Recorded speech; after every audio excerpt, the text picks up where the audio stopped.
বালি বোঝাই ট্রাকের ধাক্কায় মৃত্যু হল এক মোটরবাইক চালকের। আসানসোলের বারাবনী থানার কাঁঠালতলা স্টেশন পাড়ার কাছে মঙ্গলবার রাত 11:30 নাগাদ এই ঘটনাটি ঘটেছে। বারাবনী থানার পানুরিয়ার মেটালার বাসিন্দা মৃত মোটরবাইক চালকের নাম অক্ষয় বাউরি, 26। বুধবার দুপুরে আসানসোল জেলা হাসপাতালে মোটরবাইক চালকের মৃতদেহর ময়নাতদন্ত হয়। পুলিশ সূত্রে জানা গেছে, মঙ্গলবার রাত 11:30 নাগাদ মোটরসাইকেল নিয়ে আসানসোল থেকে বারাবনীর দিকে যাচ্ছিলেন বারাবনীর বাসিন্দা অক্ষয় বাউরি। সেই সময় বারাবনীর কাঁঠালতলা স্টেশন পাড়ার কাছে একটি বালি বোঝাই ট্রাক তাকে ধাক্কা মারে। তাতে মোটরবাইক চালক গুরুতর জখম হয়।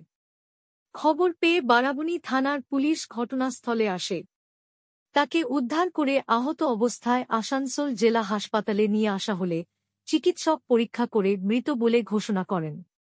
পরে খবর পেয়ে মৃত মোটরবাইক চালকের পরিবারের সদস্যরা আসানসোল জেলা হাসপাতালে আসেন।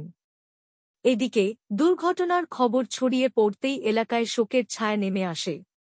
স্থানীয় বাসিন্দারা জানিয়েছেন, এই রাস্তায় বালি বোঝাই ট্রাকের বেপরোয়া গতির কারণে দুর্ঘটনা লেগেই রয়েছে।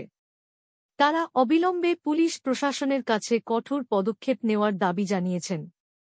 এই ঘটনার এক প্রত্যক্ষদর্শী বলেন, রাস্তায় লাইটের অভাব এবং ট্রাকের বেপরোয়া চালানোর জন্য এই মর্মান্তিক দুর্ঘটনা ঘটেছে।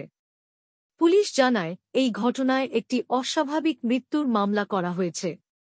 ধাক্কা মারা ট্রাকটির খোঁজ করা হচ্ছে।